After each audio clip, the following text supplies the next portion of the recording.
Hey, this is Zac. And I'm Clint, and we wanted to thank Exoterra for sponsoring this episode of Colubrid and Colubroid Radio. Exoterra is the industry leader in glass terrarium enclosures, and we are a big fan of getting to see the species we work with both at home and at the university. We utilize Exoterra caging here at Metazotics, and in addition to top quality terrariums, Exoterra offers an array of heating options, lighting, supplements, decor, and truthfully anything needed or wanted when keeping reptiles. Thank you, Exoterra, for supporting Colubrid and Colubroid Radio.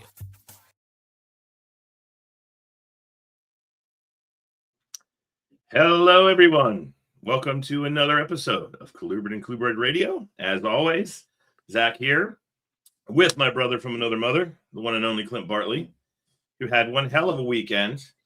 Yes. Because the infamous anniversary weekend was the weekend that was just before today. So we'll just cut right to the chase, and then I'll give my updates. How'd it go, my friend?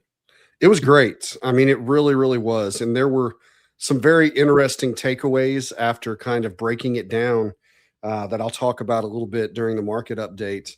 But it was, I mean, we always say it's like a party where the preparation for a major party is stressful and, you know, all that. And it's so there's so much build up to it and so many things that have to be done. It's weeks worth of preparation.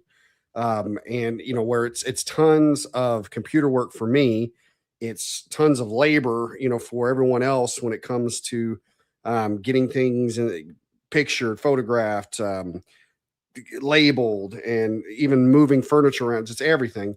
But then the day of is the party, and you're having so much fun all day long until you lock the door that night and you realize how exhausted you are.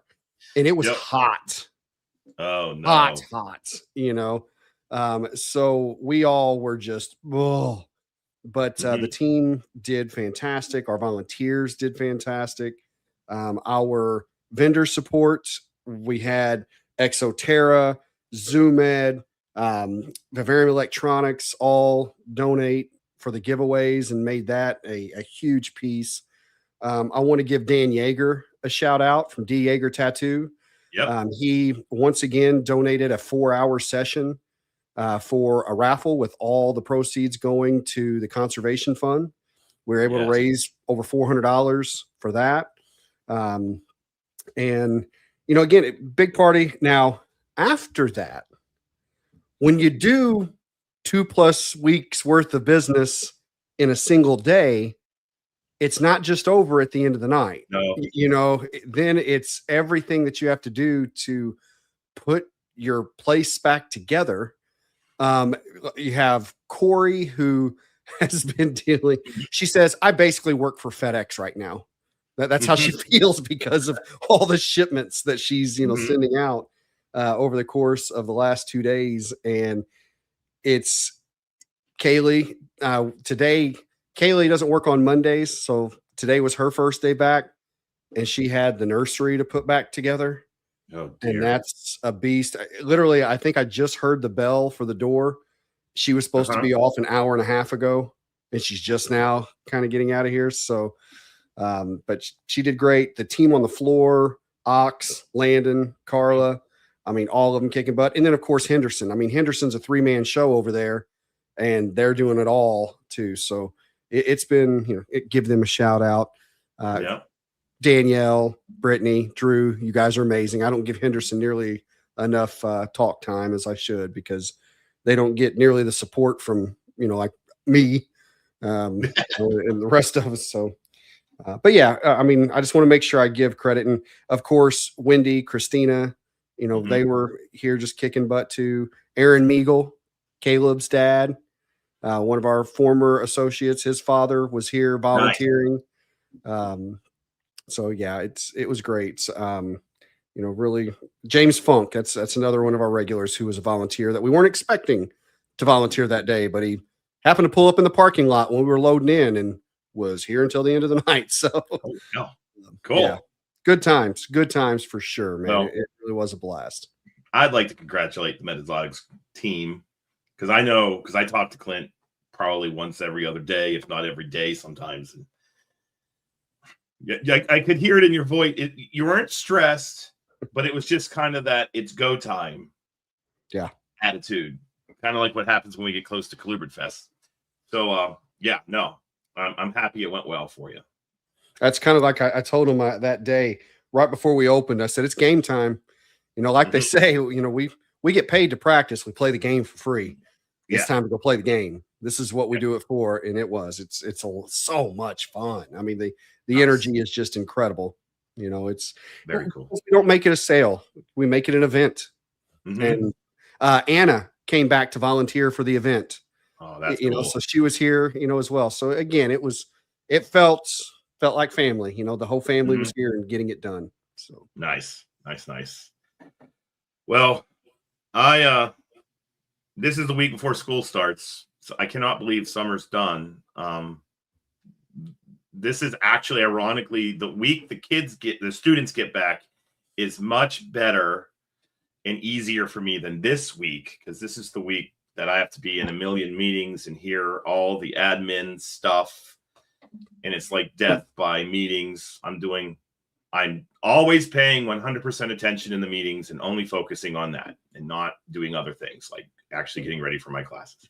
And this coming semester is going to be a fun one because I'm teaching field herpetology, which the Zooci herp class I've taught a million times it's a global class. It has elements of field work, but it's not like a classic we're outside learning field ID and how to capture animals and take data and all that. And this is that. And I was making the PowerPoint for the first lecture Sunday, and it didn't feel like work. It was kind of like I'm sitting here making PowerPoint slides about all my friends, like spotted salamanders and wood frogs and garter snakes. And I was like, okay, this is going to be cool. So nice.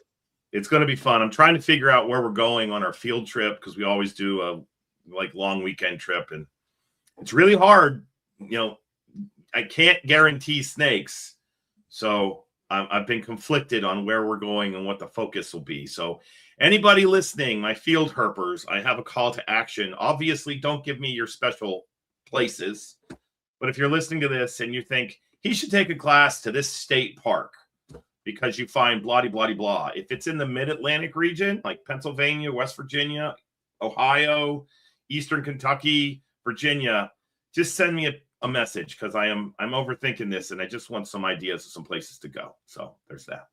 And then speaking of places to go, I have now been caught in the hellscape that is shipping reptiles, with the FedEx hubs being eliminated. Our local hub, oh my God, do I miss those people. It was on my way home from work, and I could go. The people that worked in our hub had our cell phone numbers. So the animals would come in. They would call us. They would text us. If they knew we were getting a shipment and it didn't get there, they would actually, half the time, they would message me before we would get the email saying it's, you're delivered. And we don't have them anymore. And so today I'm shipping Clint a metric crap load of 2024 hognose snakes. Tell your curator I'm sorry, because they're coming. But I have to go to Pittsburgh now, which is not that big a deal. It's like an hour from West Liberty, so no biggie. It's in the opposite way of home, obviously. But on the way home, I drive through a cow pasture to get to West Lib. There were 3 accidents that I had to figure out my way around. I'm freaking out. I wasn't sure if I was going to make it home in time. And then my Google Maps routed me through the freaking backwoods of West by God. I was on roads that I take great pride in knowing the northern panhandle of West Virginia. And I was on about 20 miles of roads today. I was like, I've never been on this road before in my life. But that is the new reality with all of our little hubs going away, which I'm just sad. It's not fun. Not fun. So, we've got less than 2 weeks on ours. Yeah. They shut ours down in May. It was supposed to go through August, and they were like, bye. So I think it's because we have the Pittsburgh airport, which is where our big hub is, Moon. Everything would hit them, and then they would just drive it down in the morning. And they were like, well, why are we doing that? We could just evaporate the hub. So sorry if this is hitting you. Just want you to know you're not alone. That's that. And then the other thing before we just kind of dive into Colubrid Fest, because we got a lot to talk about. Neither of us could make it to Daytona. Clint obviously had his weekend, his anniversary weekend. I had to do a freaking rocket run to the South Carolina-Georgia border in Sumter National Forest to do NEPA clearance, if you know what that is, for a upcoming field project with crayfish in the forest. But I know a lot of people went to Daytona. The report that I got from Alex Schmacht, my former grad student, and Chris Montross, super friend of the show, was variety, which I like to hear. I think the days of going to these big shows and seeing ball pythons and crested geckos and leopard geckos as like 95 to 98% of the tables may be done. I still think they're more than 60%, but Montross mentioned like he saw colubrids he hasn't seen on tables in the past 15 years. So in summer made it all the way to Daytona. So good on you for that. We talked to her about coming east, and it's nice to see that she did that. But no, it was I'm plotting. One of us, it's going to be me because your anniversary weekend's always Daytona. Maybe hitting Daytona. I'm going to talk about that in a little bit too. We need to make an appearance. Yeah, I agree. The Colubrid scene is on point down there. Yep. So nice. So I want to two things. First, I thought this was great. As I said, James is one of our regulars that came in and volunteered unexpectedly. And for those who are listening, James commented, "Yeah, that was eye-opening on how much work that is really done in that building." And it's the truth. I mean, there's, tip my hat to the entire team for it.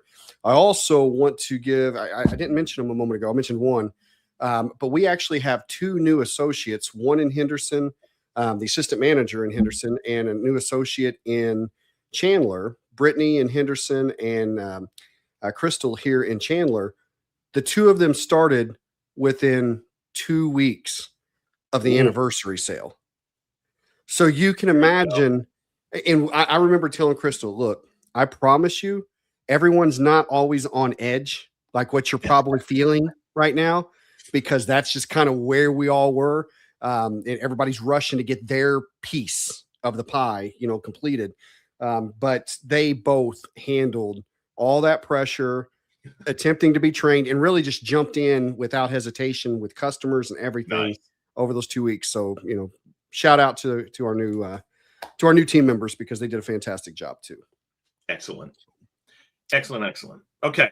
So let's dive into C-Fest, because I know you've got a pretty big market update, and I'm going to let you take the lead, because you've been doing a lot of groundwork, because you're literally on the ground. This is really nice. So we had a meeting today, Zac, myself, Mickey, Max, we're kind of updating, where we're at. Is there's one wrench that came in that it wouldn't be a Colubrid Fest if there wasn't a freaking wrench in it. Yeah. So that's one that I kind of took control of, I guess I'd say, because I'm here to either look if we needed to pivot or if I could solve that problem within the confines of what we were already doing. And I'm like 85-90% sure that we've solved that problem today. We will know for sure within the next couple, and we'll be able to fully relay that. Nothing any of you guys want to work. Even if we can't solve the problem, the worst case is we've got to back off on something that was mentioned before. So it's not life shattering or anything. But we have figured out how we want to best utilize the area that we have, so it makes the most sense for the amount of people that we have. Zac, you have rolled out the talks, so we have that full list, and that's, chef's kiss. Great. Can I talk about this real quick? Yeah, please do. So the talks this year are a 100. I put this in the post, but if you haven't read the post and you're listening to the episode, I was walking around the entire day last year during Colubrid Fest, in the breaks, during the show, asking like, what do you want talks on? What do you want talks on? What do you want to talk? Like everybody. I mean, that was my introverted way of starting conversations with people I had met before. It's like, so you like the talks? What do you want to talk? There were 3 themes. 2 themes were dominant, and then there was another theme. Theme number 1, feeding. That was a biggie. Talking about alternative feeders, how much feeding, are we feeding too much? Are we not feeding enough? Obesity, what constitutes obesity? So if you're wondering why there's a strong feeding presence, we got a roundtable on feeding. We've got my talk on feeding. We got Whitman talking about obesity and snakes. That was because that was the number 1 topic that came up over and over and over again. So please understand, the first time we did Colubrids Fest, that was my idea. I'll fully admit to that, whether it was good, bad, ugly, whatever. Second time we did Colubrids Fest, it was based off some feedback we got. This year, it's all based off feedback. The other topic, which was rather interesting to me, is that everybody kept talking about burnout. And it was very interesting because it was at first people were kind of like, well, maybe you talk about burnout. And then people heard other people talk about burnout. And then the next thing you know, it was like, yeah, burnout, talk about burnout. And it was more like, how do we engage it? How do we combat it? How do we avoid it? How do we stay in the game? And I get it. Like if you have a colubrid, all right, false water cobras, they only have like 30 freaking babies at a time. And then, oh, wait a minute, they drop another 30. So you breed them, you got 60 babies of one species. I can see how that can be a little overwhelming. How do you deal with that, mentally? So we brought on, 2 excellent talks about it. One is hitting it head on, which is using mindfulness to kind of deal with burnout. And then the other one is to kind of, how do you stay engaged mentally and up level your game so that you're interested? And that would be, Dr. Billy Sveen's talk. And then at IHS, Matt Wayne, not another reptile podcast. He's in grad school now, which I'm super proud of him for that. Yeah. He came up to me and was like, I want to give a talk. And if you've ever heard Matt, he's the most energetic guy on earth. And there was no way when he said, I want to give a talk, I was not going to have Matt give a talk. He's kind of like, he's like literal caffeine in a human. So he's going to be talking about how to use science, how to use the internet and some modern methods to bring science into your herpetoculture practice. And I'm geeked about all of them. So last year, truth be told, I was happy with the lineup of talks, but I didn't really feel like I had the continuity I wanted. This year, I'm ecstatic about the talks. Yeah. So there's no way you will go to this day and not walk away with a lot of new things. So if you're on the fence, Daytona's done. We're past it now. Good on you. Tinley's around the horizon, but Colubrid Fest is before it, and you need to go. So please, for the love of God, if you're on the fence, just go. Just go. That's all. And like I always tell everyone, we only have to convince you to come once. One time. Mm-hmm. We convince you once, you'll come back the next time on your own. Yeah, because it's an event. Please don't view it as a show. It's a community development event. So 100%. And like I said, it does look like all the pieces are seem like they're coming together. Yes. With what I worked on this morning. So I think that we're in good piece. I mean, yeah. And as we've talked about before, a lot of the, previous, let's call them pain points, pinch points, parking is free. Yeah. You're not paying to park. The hotel is attached. Yes. So you can stagger over. I mean, in Evansville is very easy to get in and out of. This is a downtown area, but you literally, I think it takes less than 2 minutes, probably closer to 60 seconds, 90 seconds from the moment you start pulling out of the parking lot to get on the expressway. Yeah. And you're taking off. So I even drove to our local nature center, a nature preserve, Wesselman's Nature Center, and it was 5 minutes from the venue. It took me 5 minutes to pull into the parking lot of the nature center. So, I mean, there's, like I said, it's very easy. So looking forward to it for sure. I do want to mention the auction. Yes. This is that time where we all really need to be thinking about, are we donating? Whether it's product, whether it's something neat or an animal, anything. It doesn't all just have to be reptile related. I mean, we've had knives. We had a compound bow that was awesome. So there's several, anything that you think, hey, people might enjoy this. If you want to donate it, if you're local, just bring it. If you aren't local, if you're coming in, you can bring it. Or if you're not going to be able to attend, you can ship it to Metazotics, and I'll ensure that it gets there. If it's a live animal that you want to donate, same thing, bring it with you. Or if you're not going to make it, but you want to donate, we've had that happen many times as well. Get with me. We'll have you ship it that Thursday. And we'll just have you ship it to Metazotics, and we'll make sure that all that gets brought in as well. So, so we have, I think we're also more than likely going to do a silent auction while we're doing the regular auction. That way the auction doesn't go quite as long and as late. We don't want to, I know Rob Zirkle's watching, and I'm sure that went past his bedtime. So I apologize for that, Zirkle. But we'll make sure it's not so late this time. I think we really do have a good handle on any of the pain points from previous years.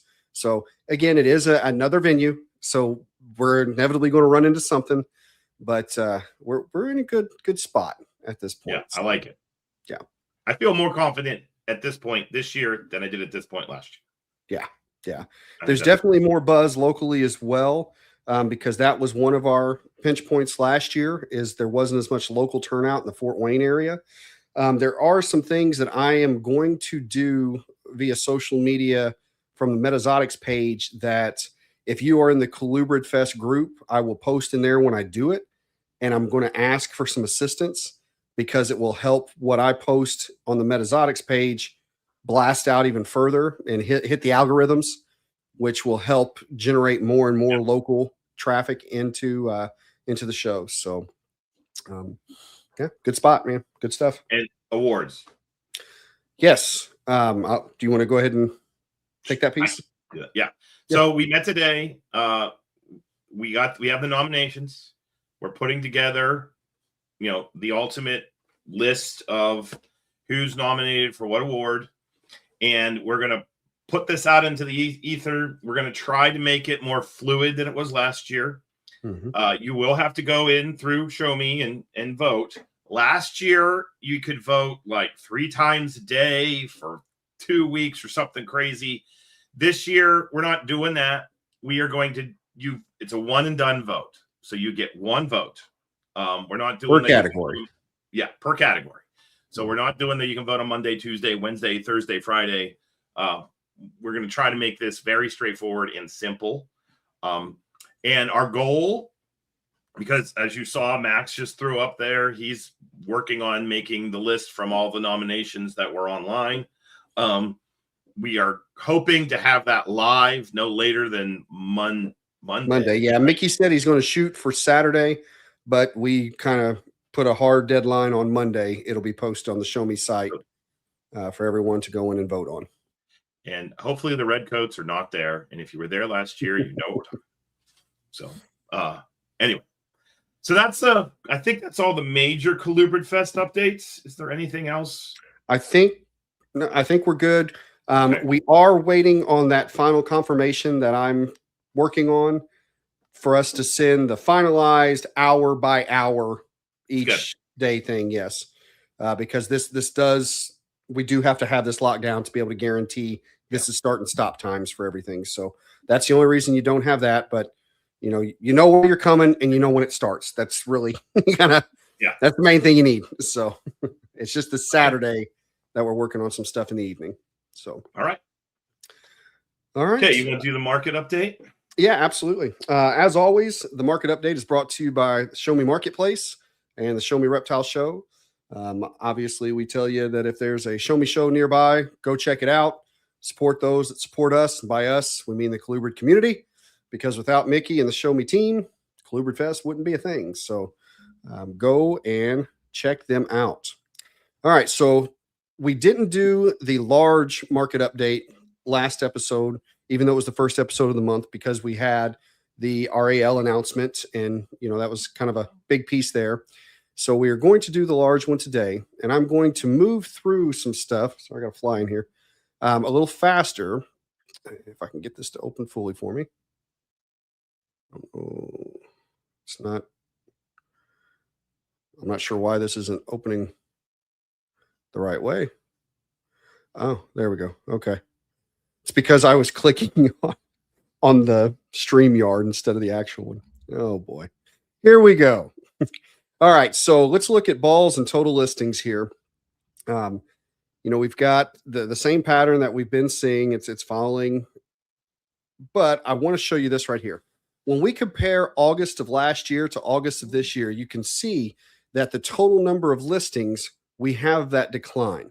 That's something that we've been looking at and monitoring for a while, which is with ball pythons a good thing, because as we all know, that did become a fairly saturated market. So seeing fewer and fewer listed is positive, as long as what's listed is still moving. And I feel from what I'm seeing, it is. And I'm going to talk more about that in a moment.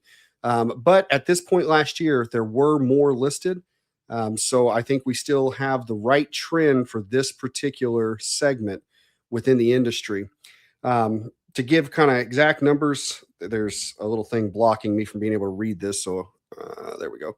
Ball pythons, 24,652 listed right now, compared to 30,163 in August of last year. So an 18.3% dip. Total listings, 40,144 versus 44,695 last year, a 10% dip, 10.2. So we can see that ball pythons are still what's leading, that drop. Colubrid listings.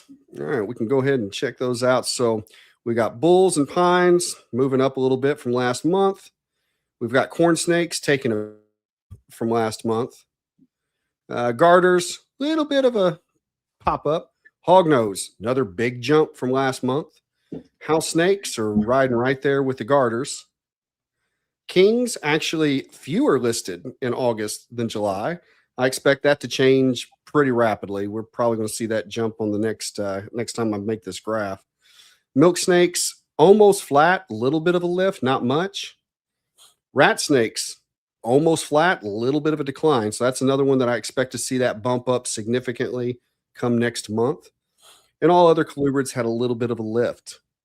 Once again, there are two segments I want us to look at on this graph. When we compare corn snakes from August of last year to August of this year, and when we compare hognose from August of last year to August of this year, we see we already have more listed than what we did at this point last year. And I mention that because that's a little concerning to me, because we know that those two are already the most, they take up the largest segment within the colubrid piece. And so I'm like, that's probably not the best trend. A little bit, yeah, but we're seeing kind of significant jump on them.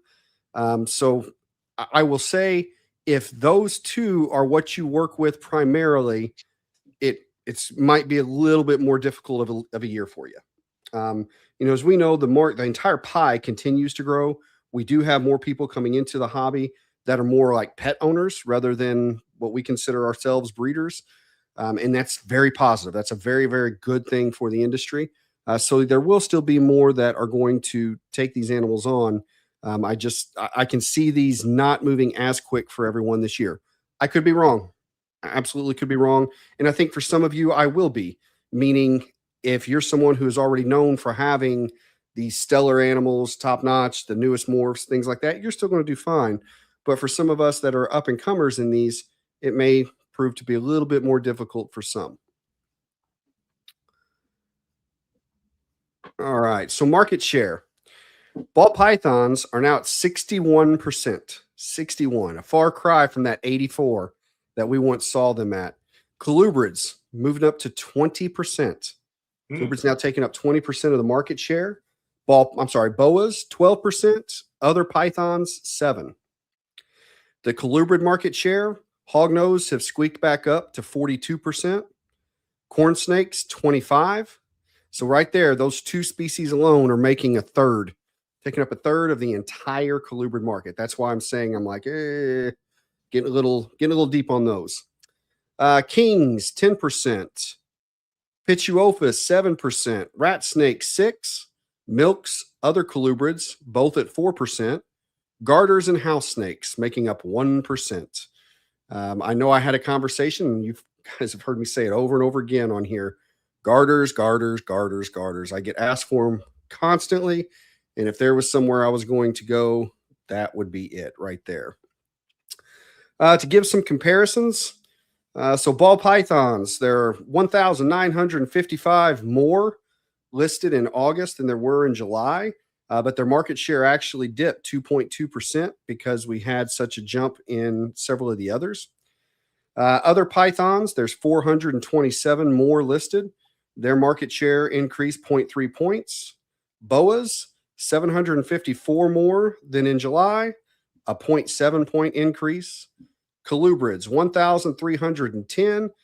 That increased their market share by 1.2 points. So quite a bit of movement, and colubrids seem to continue to grow, taking not only the market share of postings, but seem to be what's moving very, very solid.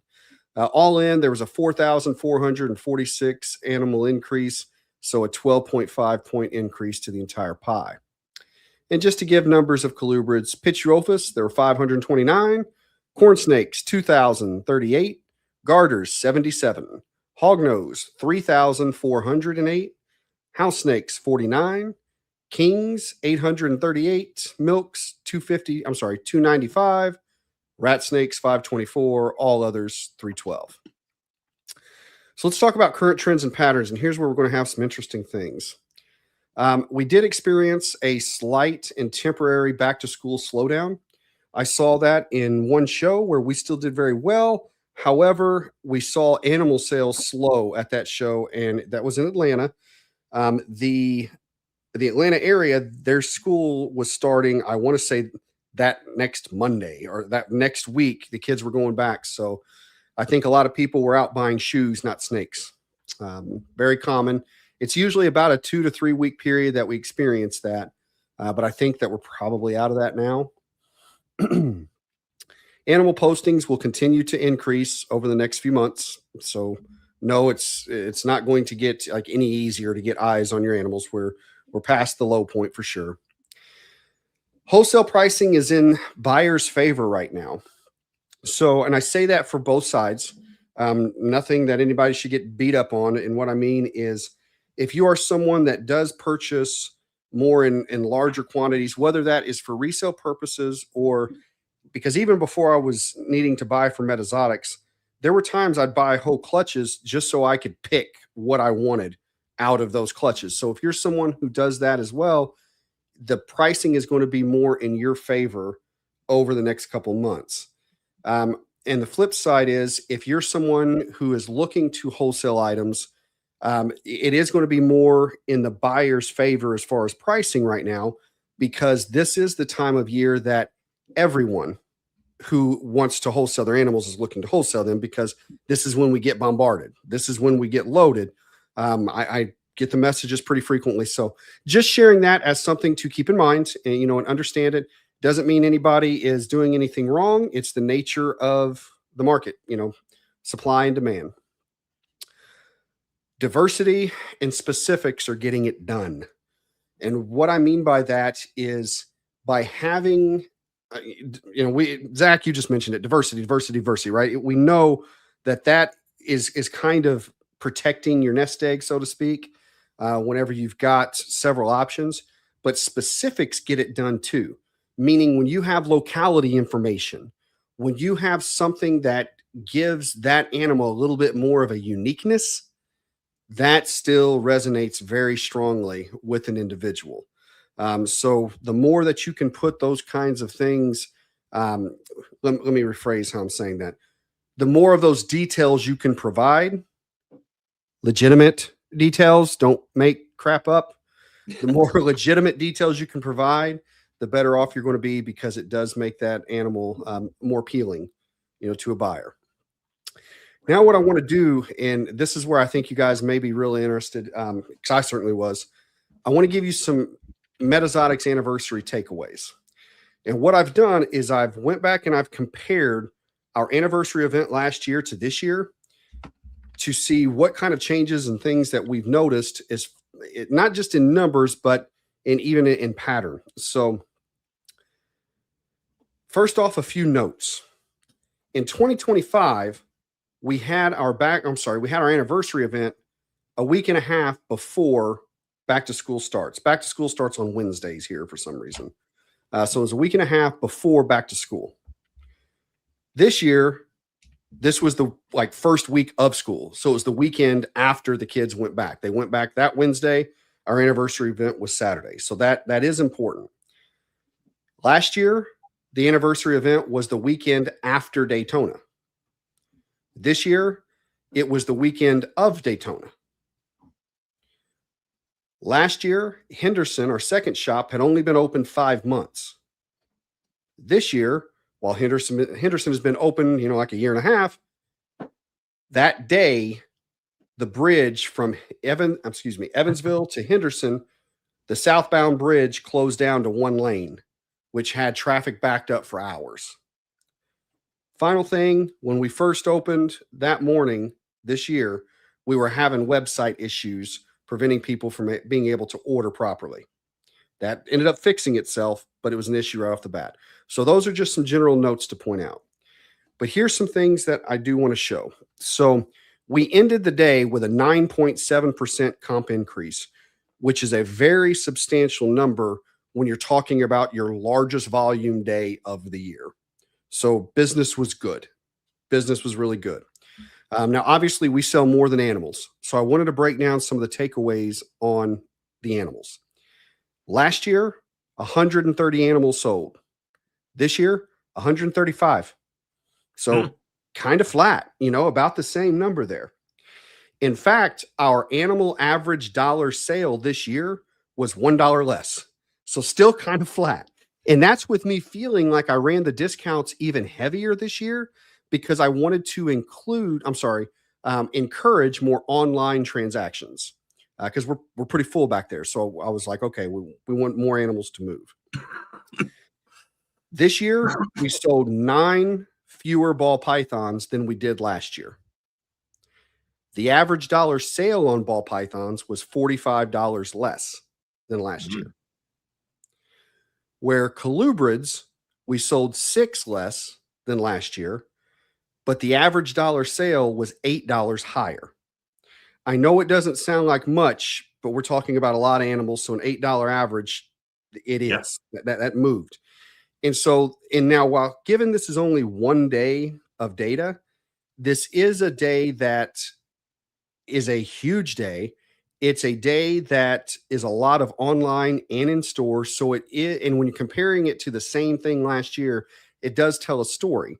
We're basically seeing the same amount of animal movement, but when it comes to ball pythons and colubrids, if you want the ball pythons to move, that average is going to be lower. There's no doubt about it. It's going to be lower for those to sell, where colubrids are still going to hold their value right now. And I'm not saying that $8 was an increase in the price of the same kind of animal, but what it's showing is the colubrid buyer was comfortable spending even a little more than what they were spending last year for what they want. So there's still a strong value. Now, we mentioned Daytona, the mix in the colubrid, the strength of colubrids down there. I'm not going to say who. However, they'll know I'm talking about them when they hear this. I did speak to someone who vended down there, and this is a strong vendor. They know what they're doing. They have a strong presence. And I know that they brought the heat when it came to colubrids. And I know they did $20,000 in that show, and that was colubrids. And I'm sharing that because that is market information right there. That is something to know. It's something to keep up with. Finally, this is more for me. If for any of my hardcore business nerds out there, we know that when making a budget, it's not just guessing sales, because everything that you're building your business around is based off of these predictions. And when trying to make a budget, it's nice to beat it. You want to, your sales to beat the budget you set. But if you're consistently beating them by a lot and you're not close, it shows you don't really understand your business and you're not able to predict it, thoroughly. I had to kind of pat myself on the back for this one because we beat our budget by 5.4% on that day. That's nice. A great beat. But that also means I was within 5.4% of accurately predicting what we were supposed to do that day.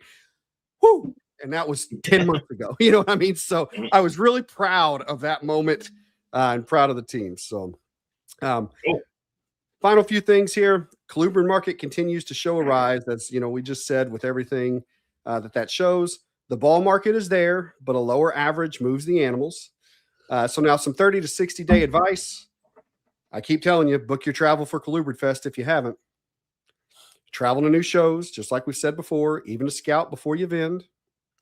If not already shipping and receiving without a hub, make plans now. Zac just told you what he's dealing with. Book shows early, 3 months out in many cases. I mean, it's getting harder and harder to get into some of these solid shows. Post fast. Next few months, there are going to be tons and tons of new animals going on the market. The longer you delay in getting yours posted, the more that they're going to be drowned, within all those that are already there. Respond fast. If you're posting these on different platforms and someone's messaging you about them, you want to reply as quick as you possibly can. Otherwise, they're going to move on because they're going to have plenty of options. Finally, what makes you different? What makes your animal different? Whatever you can wholeheartedly say to either one of those questions, stamp it. Meaning you really need to make sure others understand and can see that, because this is the time of the year where it's harder to stand out. So whatever makes you or your animal stand out or different, get it out there. Cool. And that is what I have for the market update. Okay. Well, real quick, good job, bud. Thank you, man. I think we need to put this up on the screen. Congratulations, Channing. So Channing's a longtime listener, follower of our show. So congrats, bud. He just had that's his first kid, correct? Yeah. Mm-hmm. All right. Very cool. Very, very cool. One more person in the Colubrid CCR family. So that's right. Okay. I'm going to do a kind of quick science update. One thing we've talked about this, we have our Patreon call, and we had our collaborators on last night, and they mentioned how they didn't say it directly. They said it was implied in a very nice way that I should probably step up my game when it comes to the science update, given this guy's showing graphs and has a PowerPoint and everything. So we're going to do a thing where we're going to alternate. So Clint has the beginning show of the month where it's going to be a heavy market update, and then the second show of the month is going to be a heavy science update. And I actually have the time to do that, so should be pretty good. But we have sponsors for the science update. So our science updates sponsors are, of course, Rare Genetics Inc. By all means, hit those guys up, send them your shed skin so we can, figure out the genetics of our morphs. And if you're worried about what sex of snake you have, I'm going to keep harping on this. $25, and the sex of your snake. And that doesn't matter. Like, that's a ball, that's a python, that's a boa, that's a colubrid, that's a sand snake. Lamprophia, all the lights went off here. Sorry about that. So do that. And then our other science update, sponsor for the science update is Research Associates Laboratories. We have RAL. And last show, we talked about how we are pushing the testing for colubrids. That's a thing we are happy to say we are doing. You can see the test tubes right there. If you're watching YouTube, yeah. Clint's got them. So you get a discount. Reach out to RAW. We want our collections tested. We want to know what it is. It's not a scarlet letter. It doesn't mean you suck. We absolutely want to know where these pathogens are in our collections, and RAW will enable you to do that. So for crypto, send those out. I actually think the university is sending RAW samples from our collection tomorrow. This is like every couple day thing here now that we have them going out. So with that being said, okay, I'm going to do an oldie but a goodie tonight with our book reviews. Look at this one. This is a good one. I've got that one. Breeding and Keeping Snakes by Dr. Let me say this right. Yes, Dieter Schmidt. So a little bit about this book. This book came out in 1989, and it was originally written in German. Okay. It was translated and then published here in the United States. Now, many of you that are bibliophiles, especially herpetoculture bibliophiles, will know that this is published. It's got the classic look of a publishing company called TFH, which is right there on the spine. The thing that I like about this book is I've had this exact book since college. You can see the busted up spine there. A lot of the TFH books were fun. They were quirky. They were very kind of superficial. Some of them are classics. There's the milk snake book, the rat snake book. But what's really cool about this book is I distinctly remember I bought this book at Borders Bookstore in Pittsburgh. I went up there with my mom. She was an English teacher. And so one thing we would do is we'd go to the bookstore, together as just father, mom bonding. Bought this book, promptly brought it home, sat it on my desk, didn't even open it for like 6 months. And then one day I was in my dorm room. I picked it up and was like, I'll just look at the book, and was completely blown away because this thing's got some detail in it. And for those of you who just like to have historical books, to kind of know where we were, like here's sex determining with a probe, which when this book came out was kind of borderline revolutionary. I talked about this reproductive cycle of the Western rattlesnake, So it's what I love about this book is it's got a lot of good snake biology. And it's one of the first books I would make an argument that was trying to do what we preach on CCR all the time, which is learn the natural history, learn the biology, and then apply it to keeping. That's what we push on this show. That's our philosophy. And you got to kind of give credit where credit's due. I didn't come up with that idea. I'm never going to claim that I'm the guy that came up with that idea. I pushed that idea. But this is one of the first books that really kind of took that approach. And there's a lot of really good snake biology. So even though this thing came out over 30 years ago, that doesn't mean that it's worthless. These older books are great because if you want a primer on snake biology, basic reproductive biology of snakes, what life history is. I did this at IHS. I gave a big talk about and we're going to do it at Colubrids Fest too. The life cycle of a snake, what a neonate, juvenile, subadult, adult, geriatric snake is, and how that kind of impacts the physiology of a snake. This book covers that. I think that personally, this is a book that should be in every single snake keeper's collection. And I just went on Amazon and you can buy it used for $3.99, like less than $5, guys. So if you see this one, please get it. I'm pretty sure. I'm going to make sure. Yeah. And then in the back of the book, it's got a bunch of, sorry, this camera's driving me crazy. Oh, hi. That is my ceiling fan. Why did we get these stupid things? Okay. Anyway, we should not have cameras that are this fancy. We're just not meant to have these things. So anyway, get the book. I promise you I got a PhD. So with that being said, Zac make fire. Yes, Zac make fire, beat things. That's the way my brain works. So with this being said, get Dr. Schmidt's book. I do have a ceiling fan in here. You now all know that. I'm done. Okay. All right. I think it's time for our guest segments. So as always, Repti Chip is sponsors are I'm still flustered from laughing at you. Yes. Our guest segment is sponsored by Repti Chip. We use it here at Metazotics for really anything that needs humidity. We love it. We love the Repti Earth for our nest boxes. Zac, I know you use Repti Chip out there to incubate with.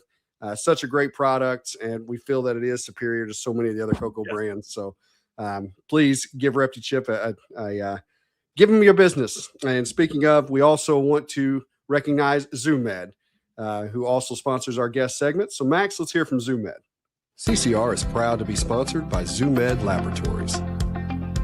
ZoomMed has been servicing the reptile industry since 1977, and in 1993, they introduced us to the ReptiSock, the very first UVB bulb specifically for reptiles. In addition to boasting a 1,200-item product line, ZoomMed also has an extensive reptile breeding program, with many species being kept at their incredible greenhouse facility located in California. Thank you, ZoomMed, for supporting Colubrid and Colubrids Radio.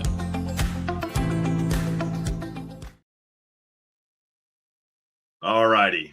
So, praying the camera stays on my damn face. We'll bring to the stage right now the one, the only, Greg Maxwell. So, how are you today, sir? And welcome to CCR. Doing great, thanks, and really happy to be here.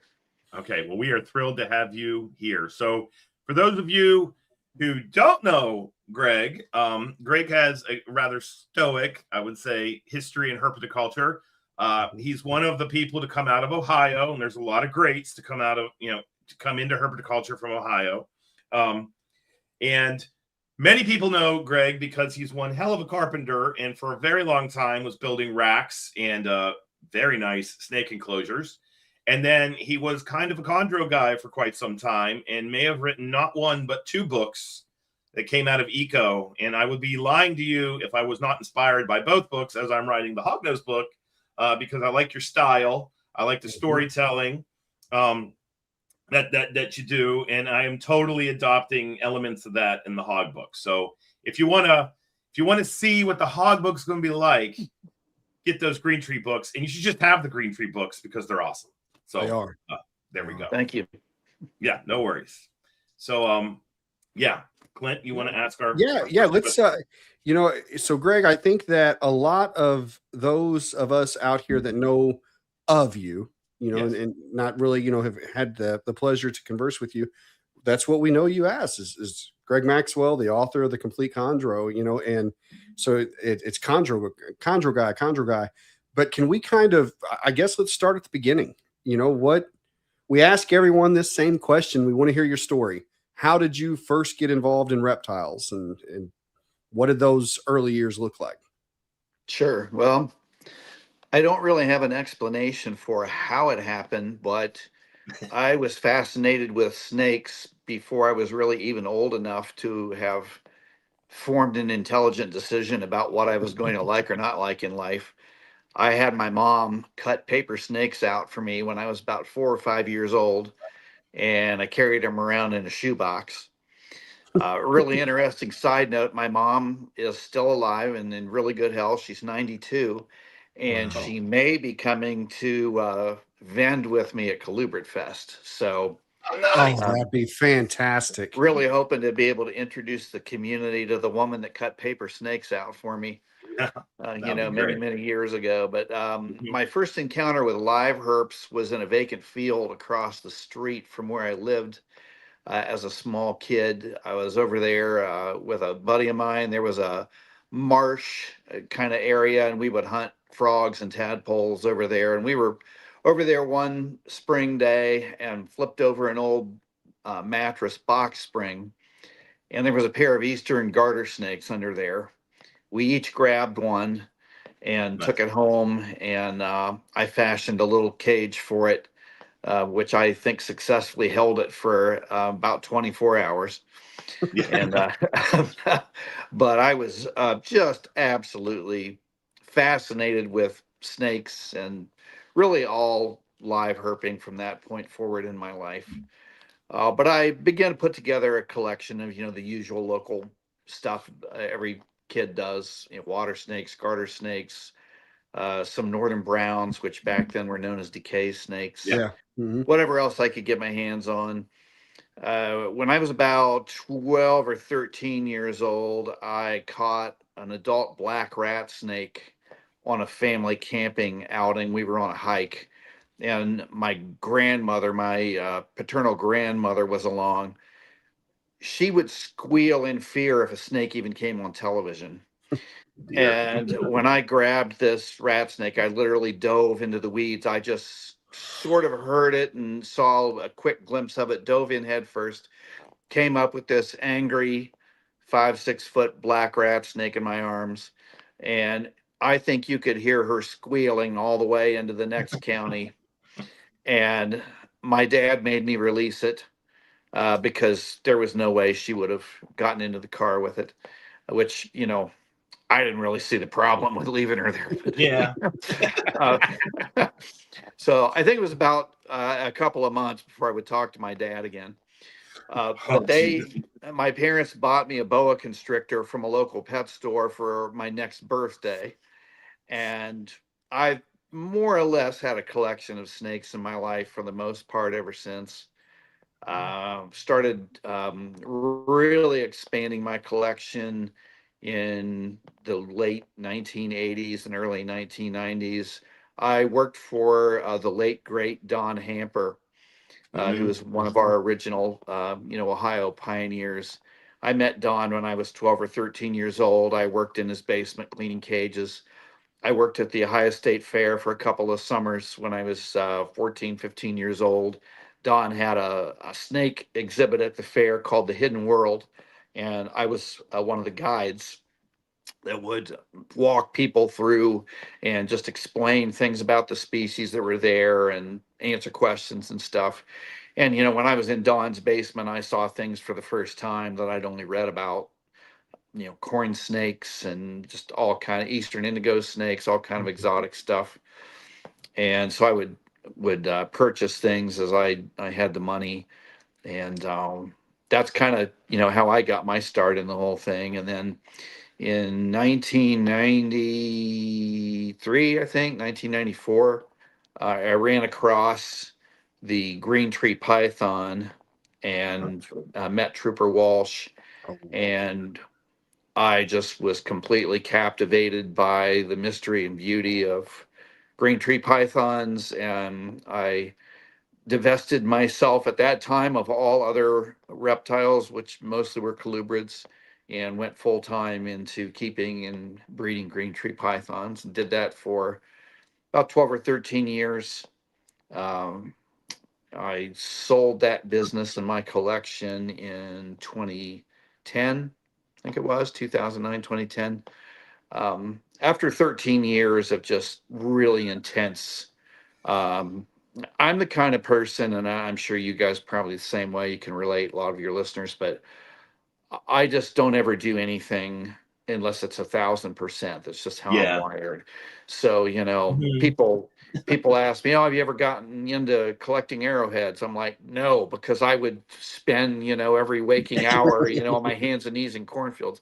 I get obsessed with something, and it develops into a passion. And so after 13 years of starting the collection, learning to breed, learning to feed and raise the neonates, starting a big website and a discussion forum, and then turning the commonly asked questions from the forums into the foundation for my books, I was just really kind of approaching burnout on it. I'm really interested in the burnout talk that's coming up at Colubrid Fest, because that's kind of been a cycle in my life, not just with snakes, but with different things, as I go like just 1,000% really hard. And then I get to a certain point where I feel like, okay, I've done just about everything I think I can do with this. And I kind of experience a little bit of burnout. So I did not lose my love or fascination with chondros at all, but I was getting a little burnout on, the schedule. And, Yeah. as all of us keepers know, it's difficult to go on vacation, unless you have, really skilled helpers to watch things while you're gone. So I got out of keeping live reptiles for a few years. After the chondro years, I actually lived in Kansas City for a few years.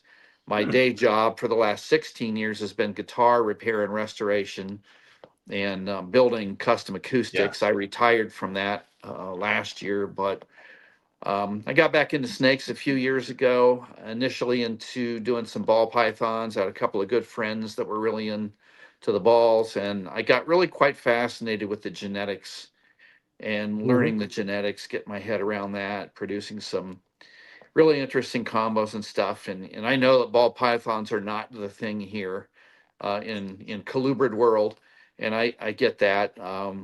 I share everyone's frustration. I remember, back, when I was at the height of my green tree python days, you'd go to a reptile show, 1996, 97, 98, and it was just nothing but ball pythons. And it was frustrating, not because we don't like ball pythons, but because we like other stuff too. Yeah. That's And exactly right. Yeah, I think you I just hit remember it that. perfectly, Greg. Yeah, I remember the days when you would go to a reptile show and there were gray bands and Sinaloa and milk snakes and every kind of tricolor, hognose, rat snakes, and then it gradually dwindled to the point where you rarely saw those things anymore. Mhm. And so I'm really, really happy that they're making a comeback, and I hope in some small way I can make a little bit of a contribution to that Sure. comeback myself. But I did get into the ball pythons a few years ago, and then about 3 years ago, I decided that what I really wanted to do was to get back to my roots, which was colubrids.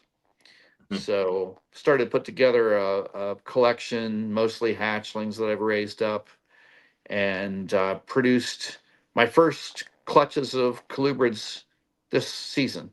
So Nice. yeah, Nice. got about 75 hatchlings right now, and I'd forgotten how fun it is to feed and clean 75 colubrid babies. Uh-huh. Yeah, they poop a lot. Oh yeah. Oh yeah. Yeah. It's But it's a labor of love, Yes. it Mhm. certainly is. I hear about it daily from because it's no longer me doing it. It's in fact it's funny because it's now whenever I get to go back there and work for just a little bit, that's my relaxation piece is to get to Right. go back there. So one of the pieces that I do still do is go into the nursery and I will help Kaylee sex out clutches as well as identify morphs. And to your point, when we say that, this is obviously a colubrid podcast, it's what we talk about. And, but the things we have the most fun with in the nursery is trying to determine what the ball python clutches are Right. because there's so much variety. It's like, I don't know what the hell I'm looking at. It's so cool looking. And so it's fun. It's not that we're anti-ball python and by any means. It's just we're Right. celebrating colubrids, and our passion for Right.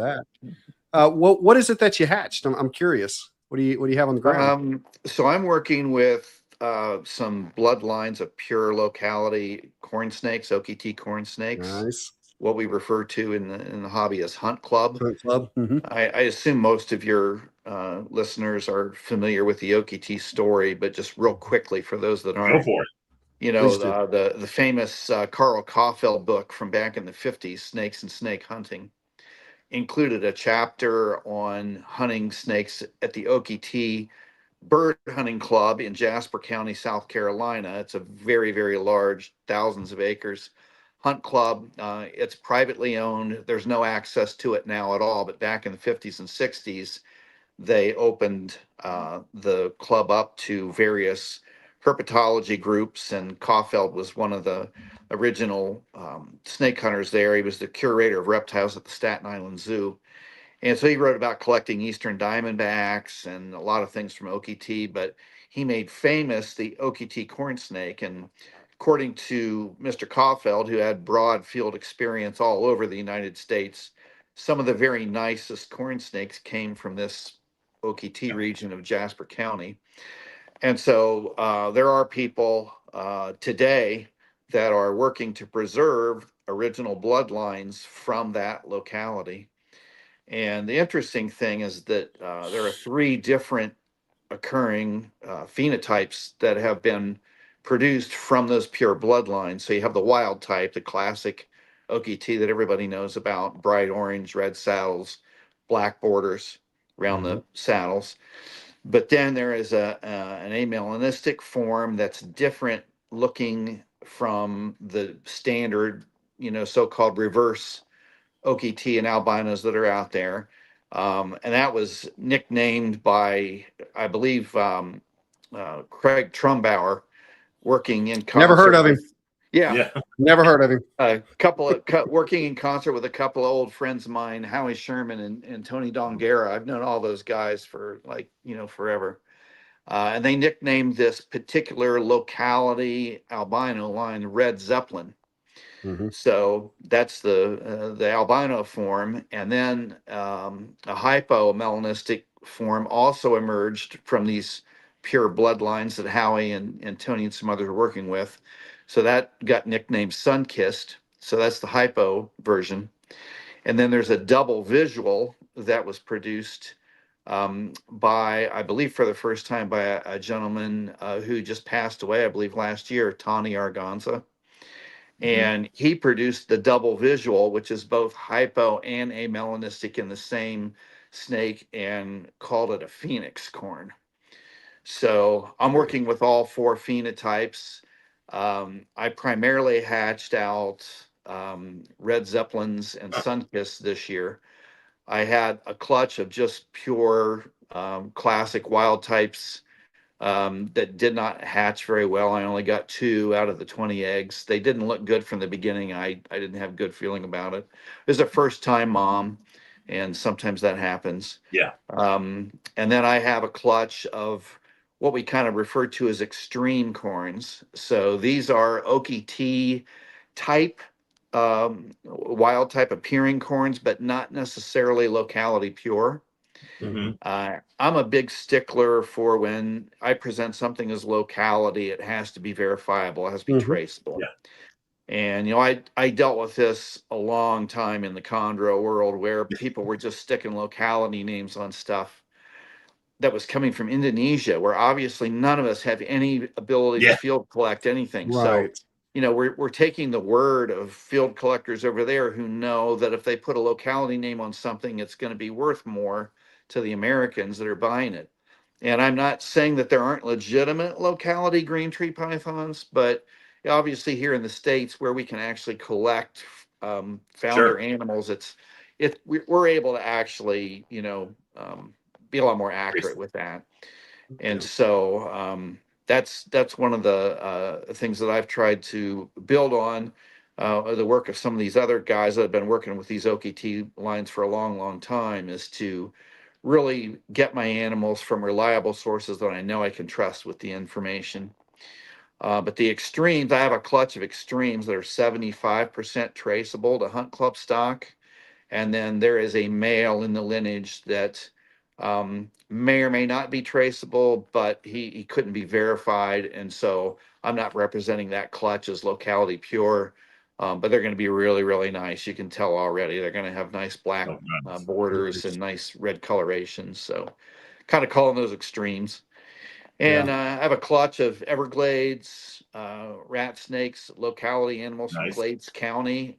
That's a Chris Montross Never project. heard of him. Yeah, Chris was a big inspiration to me when I got back into colubrids and wanting to breed colubrids again. The whole locality thing is, I wouldn't say it's new, but it wasn't nearly as emphasized, 20 or 30 years ago. So when I started getting back into it and reading up on some of the guys that were breeding and producing different projects, and saw all this great locality stuff that's being produced, Chris with his OKT corns and the Glades County Everglades rat snakes, he does a ton of rat snakes, as you know, and the water snakes. He's a great guy and doing a lot of great locality work. And I really respect him so much, because there are some people that say, who can get excited about water snakes? But he can get you past, and I love water snakes, so I'm not one of those people, but I mean, he can get you, passionate about water snakes just with the great, locality bloodlines that he's working with and raising up. So I produced 2 clutches of Arizona Mountain king snakes that are both locality lineages. One of my clutches is F1, the other is F2 from a wild founder stock. I've got Trans-Pecos rat snakes in the incubator. had 10 eggs laid, 5 were not fertile. So I'm fingers crossed for the remaining 5. They look fine at this point. I think that's it for me for breeding this year. Did you just get the sub-ox recently? Did they just drop recently? Yes, I was actually in Alaska visiting my daughter about 3 weeks ago when they were laid. So I was That's a little still nerve-wracking. fairly I was FaceTiming with my grandsons at 4 a.m. Alaska time, walking them through setting them up. I'd already had them over, and showed them how to do it. And I had the egg box set up because I knew she was going to lay while I was gone. I knew from the Yeah. pre-laid shed. So yeah, I think it was about 3 weeks ago. Gotcha. Yeah, they always go late, and so when you said it, I was like, I looked over to see what's the date again, because I'm like, okay, yeah, I guess they're about on time. That sounds about right. Right. Well, you just taught me something, Greg. I wasn't aware that that those two morphs, Red Zeppelin and Sunkissed, were that they originated from pure Hunt Club Okatee lineage. The Red I didn't know Zeppelins, that. yes. Now there are other bloodlines of the Hypo Sunkissed. That's not Okay. unique, but there is a unique bloodline that came from Howie's animals that popped up Sunkissed that he wasn't really aware at the beginning it was in there. Gotcha. I'd like to come back to the Okatees real quick. Sure. Because you're getting back in. You've done chondros. You've done lots of snakes. I listened to your show with Joe DiStefano, and you talked about having Eastern Indigos. And, so Greg's got all this experience, and I just think it's awesome that you can start with anything, and you get boom back with the Okatees. So with the Okatees, was part of the attraction not only the locality, but kind of the fact that it's got this history associated with it in herpetoculture, or is it just you love a corn snake? Because we have laws in West Virginia about corn snakes, and it's very confusing as to whether we can have them or not. And I think we can have them as long as they don't look like the native species. But the ones that I am keeping, I can never sell one. I just want to make more of them, like you said, are the Okatees, because it's just a cool story. It's got the history. There's teaching tools there for me when I'm trying to get young people excited about, the corn snake. So I just like to know a little bit more about, like, you could do anything, but you didn't just go like Okatee. You went hard on Okatees. So why them? Is basically the question. Sure. Well, it's really kind of all the above, but like many guys my age, we just idolized Carl Kaufeld in his books. Mm-hmm. And so I've had a fascination with Okatee corn snakes, and just with the geographic area down there in Jasper County since, I was a young kid. And so they've always been a favorite snake of mine. Obviously, they're just visually beautiful. Yeah. They're easy to keep. They're easy to breed. So they're kind of like the perfect colubrid.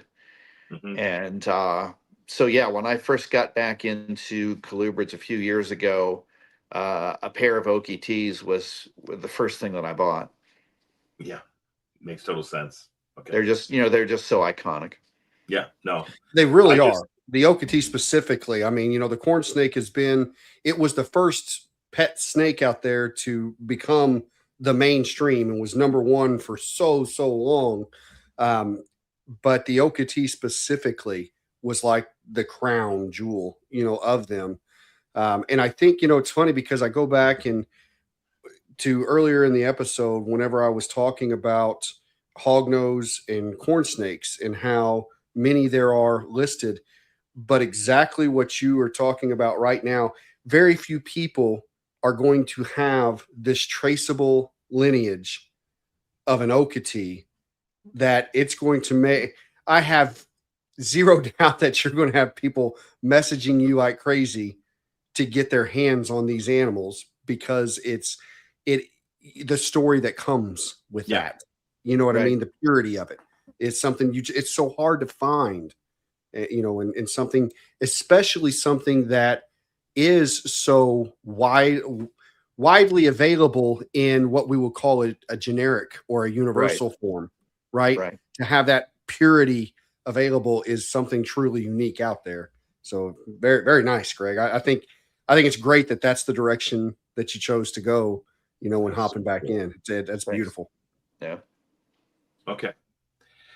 All right. So let's kind of get into your husbandry practice. So you obviously don't have a problem building a cage, but you can also build a rack, and you can also purchase racks. Right. So what is your approach currently with the collection? And then are you going to keep the approach? Do you have big bad plans to change it? Just kind of talk us through how you're going about keeping these animals currently. Sure. Well, as you mentioned, I've been a cage and rack builder from way back. That was actually one of my transitions back into the hobby. You know, we talked about my history with the animals, but I started attending Don Hamper's monthly reptile show in Columbus, Ohio, shortly after he started it in 1988. And I think I attended it for the first time in the fall of 1989. And I went there. Of course, I was flabbergasted with the variety of captive bred snakes and stuff, but I saw nobody was selling any cages. And at the time, I had a cabinet and furniture shop, and I had just completed a melamine kitchen for a set of kitchen cabinets for a customer. And so I had all these melamine scraps laying around. And I thought, I'm going to put together a few cages and take them back to the show next month. So I got a table, brought the cages. I think I had 3 or 6. And immediately people were like, can you come back next month and bring me 10 of those, and can you make this size and this configuration? And within about 6 months I had completely shut down furniture and cabinet making and went full time into manufacturing reptile cages. I've been fascinated with cage design since a little kid also. Where I grew up, there was a lot of construction, and I would ride my Schwinn bicycle around in the evenings and get leftover plywood from the burn piles where they were building houses around me, and ride home with sheets of or scraps of plywood under my arm, take them home to the garage. All I had was a coping saw, and if anybody out there knows what a coping saw is, you're dedicated if you're Yeah. cutting cage materials out of plywood with a coping saw. Mhm. So yeah, I started that company called Cage Master, and one of the things that we branched out into pretty quickly was rack systems. So I've always been pretty comfortable with racks, building racks, setting up racks, how they work. I did really not want to get into building cages and racks again when I got back into snakes. Sure. I started off with some racks that I got at the local show in Columbus, and they worked. They were functional, but they were all back heat, and Yeah. I really prefer belly heat. So I quickly traded those in, and they're now some of my brumation racks, where obviously you don't need any heat. I still Yeah. have them in the tubs I use for brumation, but I went with VE Nice. racks. And I'll say, right up front, I don't think there's any such thing as a perfect cage or a perfect Mhm. rack or one brand that's like perfect. And so every cage or rack that I've ever bought or built, you have to, learn how it works and tweak it and learn to work with it. And I've had to tweak these racks a little bit. Planning on making some YouTube videos on how I have mine set up and some of the little modifications I've made to get them to work the way I want them to work. But that's what I'm using is VE racks from Reptile Basics. Mhm. And I tend to go large. So I'm using 700 series tubs for all my adult colubrids, which I think is probably, a lot of people would consider those pretty big for corn snakes. I think they're designed for ball pythons, but I like to give the snakes as much room as I can afford and what's available. I use cork bark for all my hides Cool. and aspen for the bedding in most of the cages. I do have a few things that I'm keeping on, like a combination of Reptichip and Cypress mixed together for a little extra humidity. My red milk snakes are on that. I have a pair of Aurora snakes that I'm keeping on that. I also use humid hides in a lot of my colubrid cages, not the corn snakes and those type of things, but some of the smaller species and some of the more fossorial stuff. I use like a plastic sandwich box upside down with a hole, access hole cut, filled with damp sphagnum moss, and that combined with the cypress and Reptichip mixture gives a little bit of extra humidity that they seem to appreciate. They use them a lot. That's kind of my basic setup. I really like display cages, but currently I don't have very many. I have a couple. I have a couple of pet rat snakes that are actually out in the guitar part of my building. My building's divided into half. It's a 40-foot by 20-foot building, and it's divided into half. The guitar repair shop is in the front half. The reptile area is in the back half, separated by a wall. I have plans to eventually completely retire from guitar work. Right now, it's kind of something I jump back into when I need some snake money, and the snakes themselves aren't providing enough. So I can jump out there and take on a few jobs. I have a large customer base that they were all like, "No, you can't retire," and so it's a real blessing to me. I can generate some work really quick and pick up extra money as needed. So the guitar shop is still functional, but I have plans eventually to move the reptiles not out of the other part, but to expand into the front half, and so I have more room, and I might do some more display type cages at that point. I don't really have a strong feeling one way or another about if one is like zoologically or morally superior. I see a lot of talk amongst younger keepers these days and people that are fairly new. And there seems to be a lot of, I don't know if moral outrage is kind of maybe too strong of a term, but that's inherently unkind or cruel to the animals to keep them in racks. And these animals love the security of the racks. If an animal accidentally escapes from a tub, which I really do see to it that that doesn't happen, but hypothetically, and it has happened, once or twice over the course of my life. Guess what they do? They crawl in behind the tub and jam themselves up into the tightest place they can find. I think there's a lot of a trend these days to impart human emotions and more higher intelligent mammal intelligence to reptiles that they don't really have. And I think that leads to people believing that a certain kind of husbandry is mandated, biological setups and highly decorated cages. I don't have any problem with those at all, as long as people are able to maintain them correctly and they're kept clean, and that type of thing. But I don't think there's anything at all for most species to be kept in a rack system. If it's spacious, well ventilated, the animal has adequate hides, adequate humidity and temperature. My animals thrive in mine and really seem to be content in them. Yeah.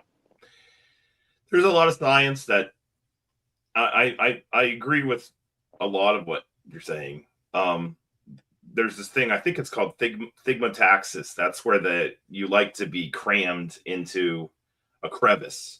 And for a lot of North American colubrids, that is absolutely the case.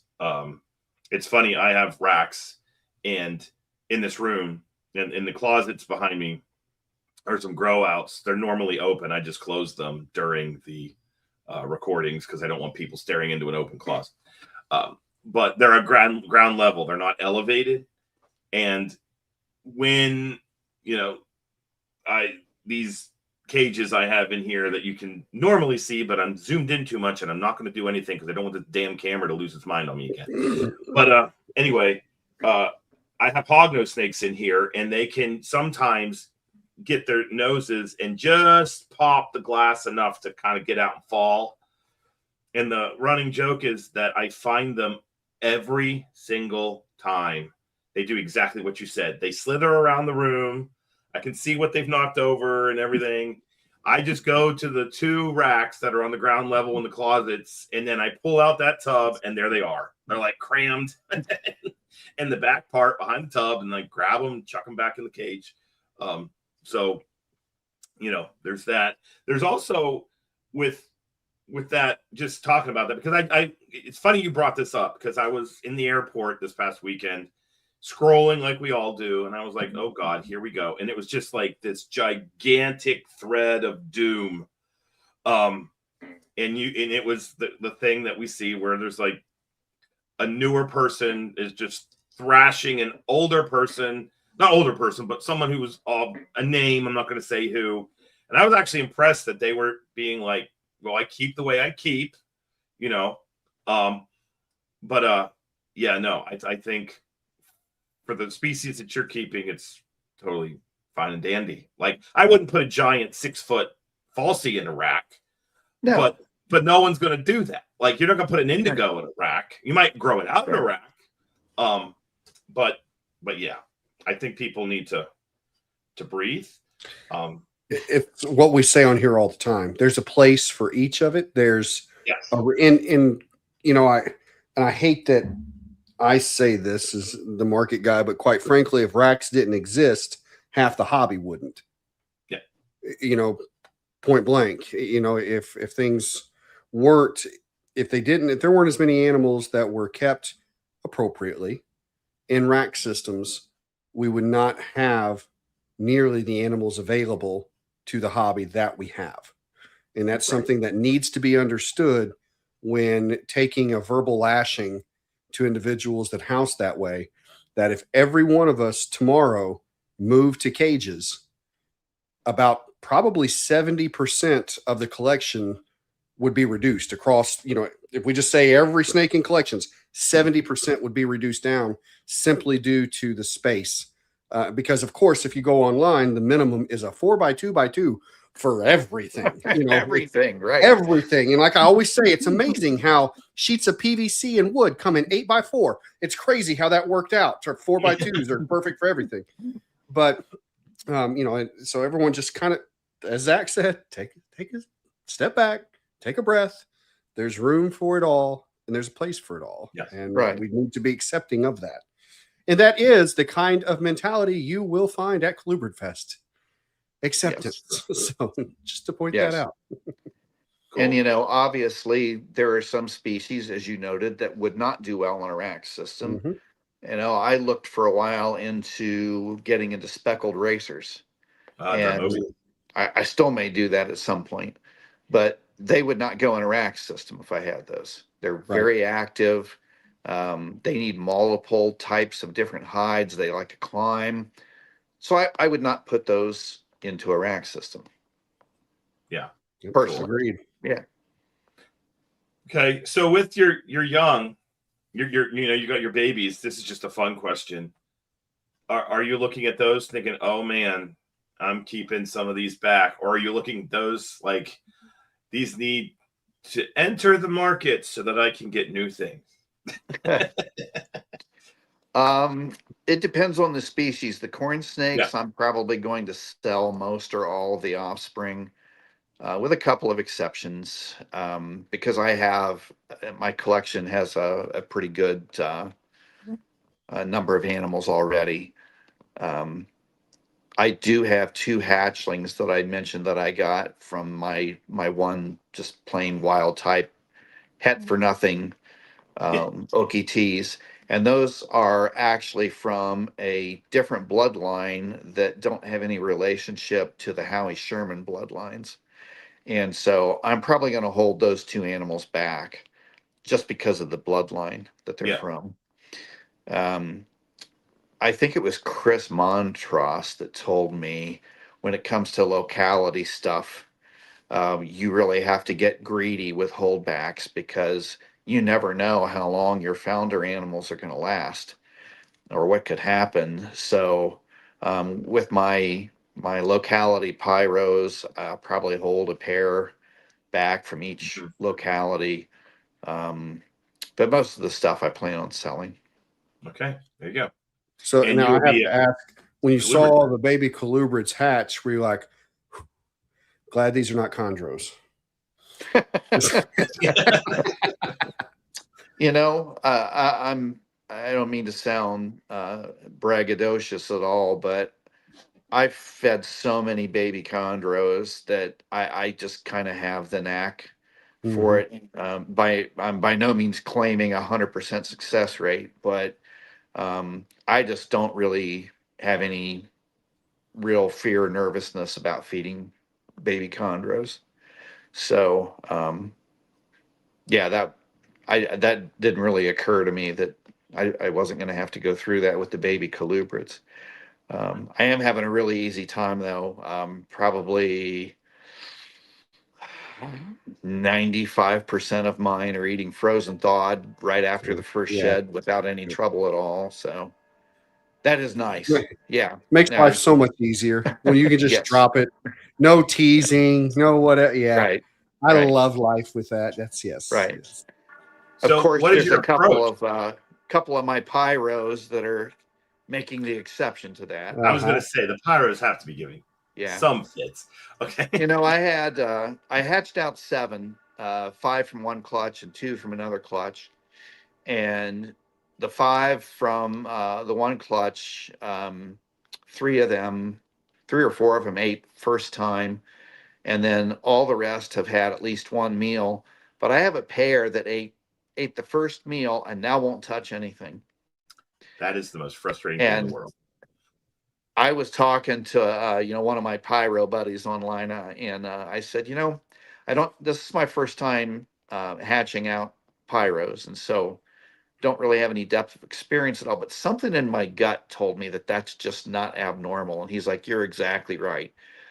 He told me, he said, when you told me that all 7 of yours ate on the first try, I almost told you don't get used to that. But he said I didn't want to, mess up your zen.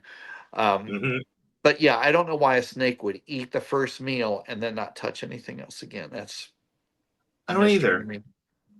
Yeah. But so when what is your approach to feeding the babies since you've had success? You put them in the deli cups and they just live in delis, or do you put them in another rack, or what are you doing on that front? I have them set up in I think it's I can't remember the model name, but it's the hatchling rack from Oh, yeah.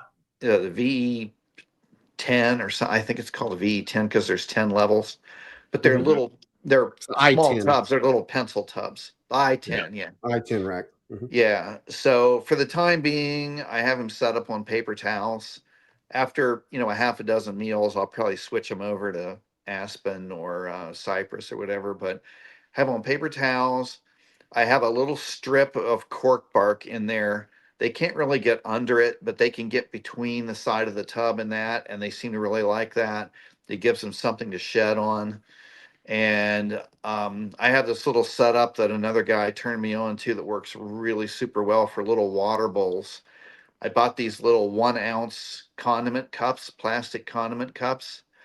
And then to keep the snakes from tipping them over, they go inside of a PVC end cap. Oh, So that's like if you're plumbing and you have to cap off the end of a yeah. plumbing line, these little caps pop on. So the cap is heavy enough the snakes can't tip them over, and the little condiment cup goes inside of that, and so it makes a great little setup. Nice. One of the things that I did, and I can't prove that this was a benefit, but I've talked to a few colubrid breeders who think that it's easier to get babies started if you allow them to house communally out of the egg Yeah. until the first shed. So I kept all of my hatchlings, regardless of species, in a community tub with damp paper towels and a plastic hide until the first shed. And then I separated them out, put them into the individual tubs. And I just drop feed frozen thawed pinkies. And Mhm. yeah, the vast majority of them, I think out of the 72 hatchlings I have Oh, He's back. Yeah. Now, like You I said, a froze there. couple of the pyros have decided that was going to be one and done. So I'm going to have to work with him. But So interesting story. Same line of thought. At West Lib, we are currently redoing our nursery this summer. And so we didn't produce a lot of snakes, but we had some snakes. And we were moving out a bunch of racks because the racks were old. The heat tape was bad. We just wanted to basically start anew. And we ordered racks, but they didn't come in time. And I was away on a trip. And we have our assistant curator, Lauren Mort, called me. And I didn't know what I was saying yes to. But what she basically said is, hey, I think we were actually no, it wasn't iChess, it was another trip. But anyway, she's like, we're going to throw all the babies into 10-gallon aquariums with ReptiChip. Now, this is a whole clutch into a 10-gallon aquarium. And had I actually been paying attention, which I should have as the guy in charge, but I didn't, I would have been like, oh, no, we can't do that. That's way too much space. It's completely open. I don't know anybody that's using 10-gallon. Well, we have a crap load of 10-gallon aquariums. And I am shocked. I've been completely shocked at how well it's working, because we would throw in like hognose snakes, which are notorious for being kind of difficult to get eating. The Pitchophis, there's a bull clutch. That doesn't surprise me at all. But it's like so old school when you look at it. These 10-gallon aquariums with about that much ReptiChip / even cocoa coir, a piece of cork bark, like you said, and then a water bowl, and then a heat lamp. Like, who the hell does that? right. And it's been like the best year we've ever had for getting babies to eat. And they're just throwing a pile of pinkies, like a little pile on top of a paper towel. And we're all kind of just like, this is working. Like, wow. This is really working. Like, and so they have so much room to like go around and I don't know. It just goes against everything that I thought would work. And we have historically had some pretty difficult eating. Right now, we have an I-10 rack. Thank you. Reptile Basics gave the university one of those. We have a bunch of Eastern king snakes, and those things are driving me insane. Like, we can't, they did exactly what you said the pyros did. We had a bunch eat, and we got a little confident, and I was like, I've done this before with Getula. Let's wait and see.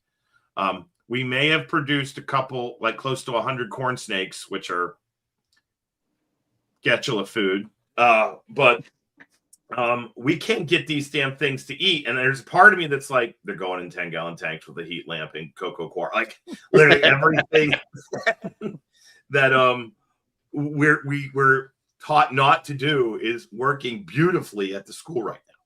It's crazy. But that communal thing, I don't know what it is. I know the garter snake people have been doing this forever. Like Amy Zirkle, when she does her garters, it's just to keep them all together. You have to actually, and the water snake people, Montross does this with the Rhodia. I've done it with the Rhodia and Thamnophis. You got to like sit there and watch them though, because they'll literally eat each other's face, and then But it's been very interesting to me how effective this is working with the mice eating North American colubrid snakes. It's just not at all something I thought would work. So it's like, so I want to pop this up here because Joel here says, do you think it's competition with siblings? And it's like, I think it's interesting because while maybe it's competition with siblings, maybe it's some kind of sense of, if there are others around me, I'm safe. And so there's a relaxation piece that they think that predators must not be around. I think it's very interesting. In fact, so I do exactly what you were talking about, Greg, where we keep all of our clutches together until they shed out, because that's when we sex them. That's when we identify them. Everybody gets their own ID numbers and separated. And I think I've never stopped to ask if I'm getting better feeding results because of that. I've never really thought about it one way or the other. It was just always the method that we've utilized. But I think that is an interesting question, and maybe one for the science guy over there to look into. Is it why are the results better? We've kind of done that. I think that it's literally I think that I do think they get acclimated to each other. I'm not saying, for the record, I'm hanging out with Steve and Steve gives me comfort per se. Rather, Steve's here, I'm here.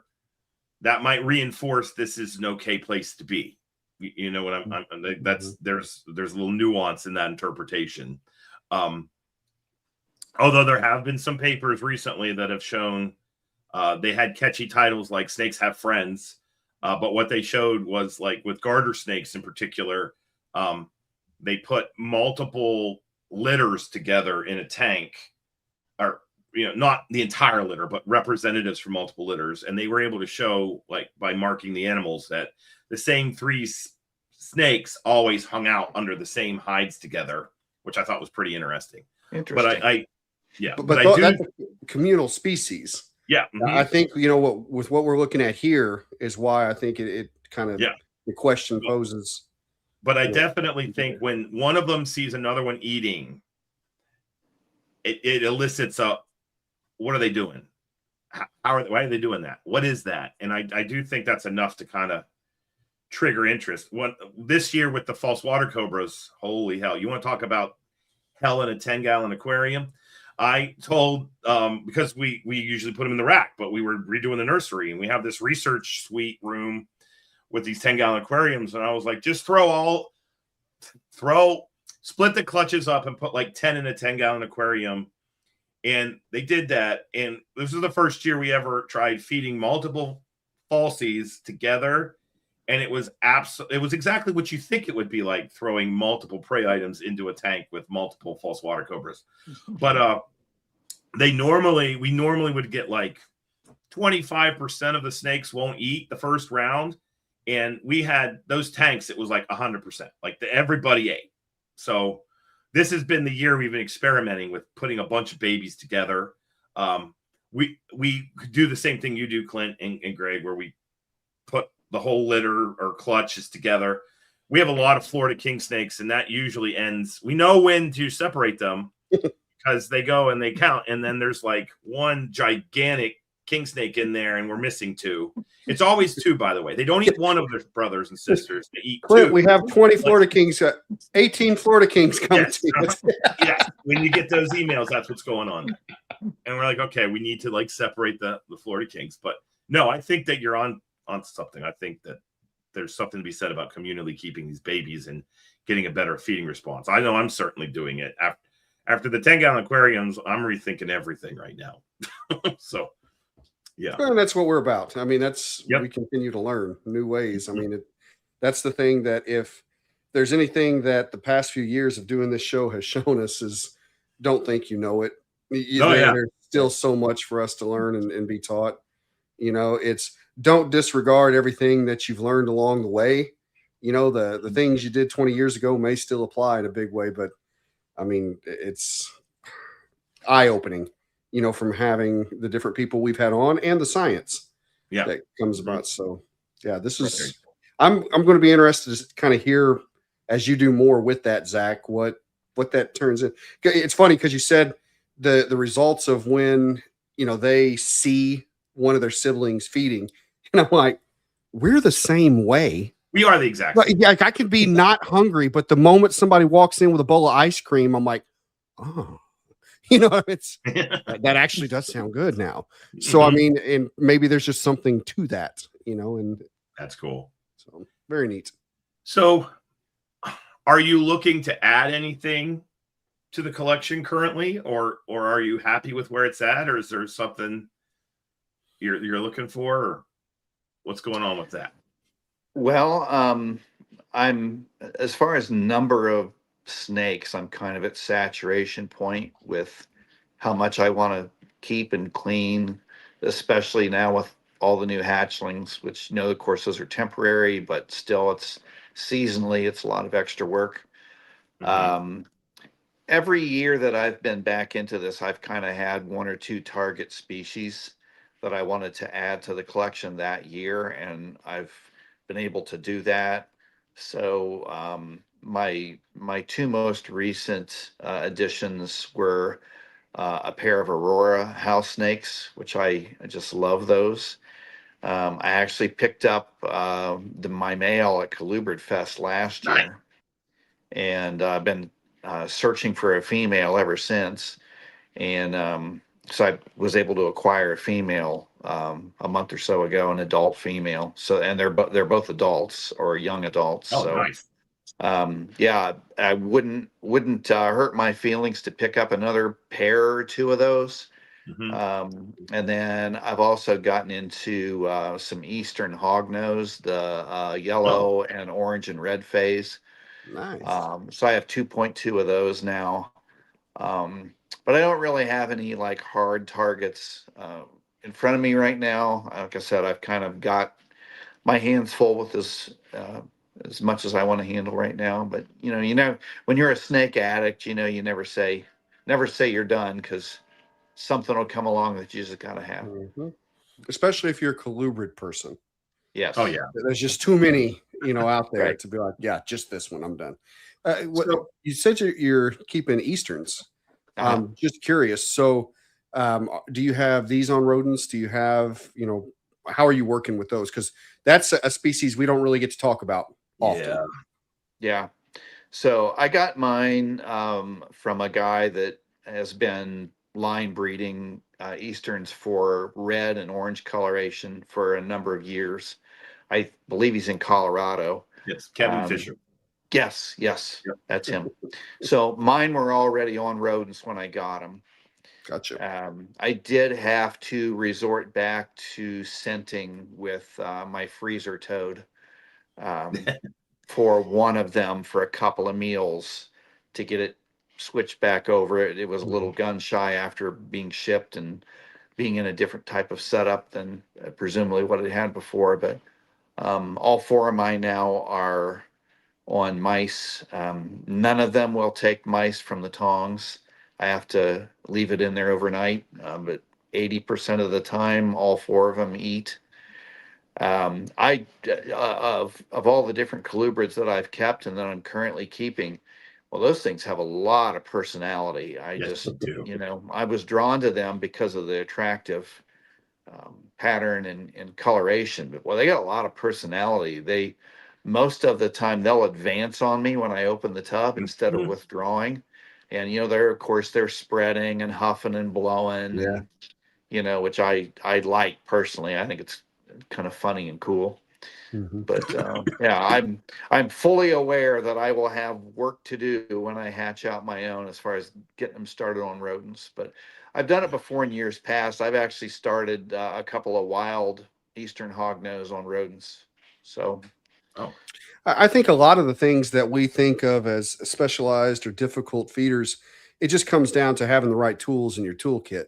If you've got the right scents available and the patience, then it can definitely. We've got several species in right now that are primary frog eaters, and we're talking, I mean, like 6-foot snakes. That's what they should be eating, is frogs. So it's and I'm afraid to keep them on rodents for too long, just what it will do to them long term.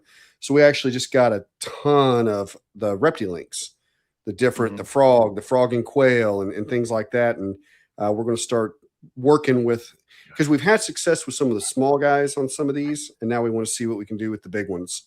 And just I mentioned that simply because that is it's one of the talks at Colubrid Fest, is alternative feeders. And I think that that is a area that is kind of opening up to the hobby. It's allowing so many more species to be kept because we either have the tools to convert certain species to rodents, or if it's a species that a rodent only diet is going to be detrimental, there are more prey options more readily available than what there used to be. So I wanted to touch on that just a little bit, because again, I think that we're seeing more and more of it available, and over the next 10 years that will continue to grow, in that direction. yeah. So.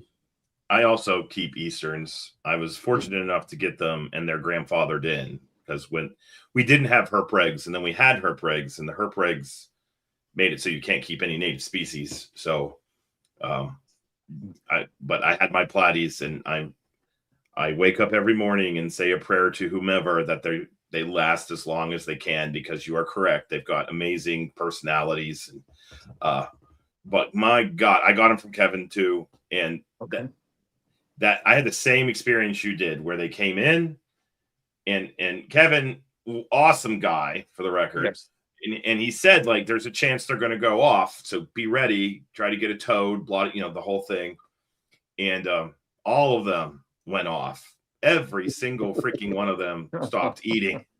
And you want to talk about like an uphill climb, and you just got to wait them out.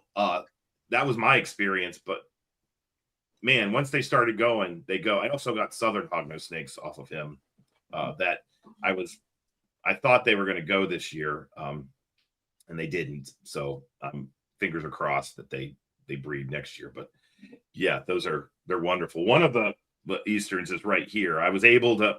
The biggest problem that I've had with Easterns, so I'm curious what your experience is that I can get them to eat readily, in a tub. They definitely do better in my experience in racks. And then when I try to get them in the display tank, that's when things go to hell. And then they go back to the rack and they get comfortable. But every time I would move them up, like they would get big and then I'd move them into something new, they would just be finicky for about 3-4 weeks and then kind of kick back in. I'm curious, have you had that experience, or is this just a me thing? Because I've talked to other Eastern hognose keepers. I'm writing the book, obviously. And they're like, no, that's a you thing, Zac. Ours just to eat. I was like, thanks. So I'm just curious if that's been your experience or not. I haven't had mine long enough to move them Okay. up. I just acquired mine within the last few months.